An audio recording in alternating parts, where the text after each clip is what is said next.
დღის ნებისმიერ დროს ამ წყაროსთან ხალხი დგას. სასმელწყალს ადგილობრივების სახლში სწორედ ამ წყაროდან ეზიდებიან.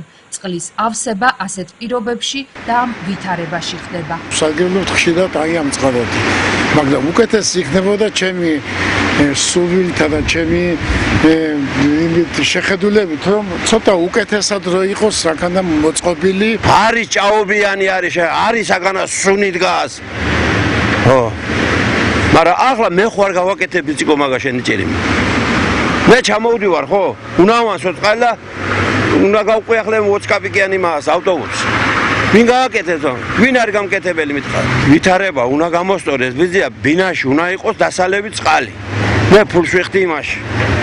ხოსია. გამგეობა უნდა გავუკეთოს წყარო კარგი აქანა და მე კი ასარგებლობ მთელი უბანი და მოდის სახს უყველა და წყარო გავიკეთონ და გამომსებთ კარგად წურძლებს და წევიდობ სახში.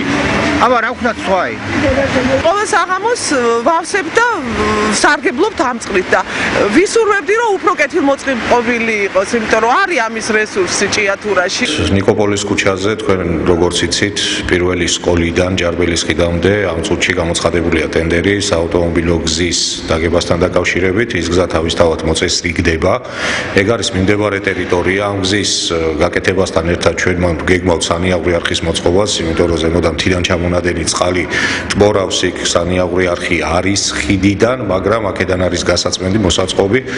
ჩვენ ახლა სულ მალე ალბათ გამოვაცხადებთ ტენდერს მაგ არხის მოწესრიგებასთან დაკავშირებით და შესაბამისად იმ წყაროს მიმდებარე ტერიტორიაც აუცილებლად მოწესრიგდება. გვაქვს გეგმაში, მაგრამ ჯერჯერობით მაგის მზა პროექტი ჩვენ არ გაგვაჩნია, მიმდინარეობს მაგაზე მუშაობა და აუცილებლად ამ გზასთან და სანიაღვრე არხთან ერთად აუცილებლად გადავწყვიტავთ მაგის მოწესრიგების საკითხსაც.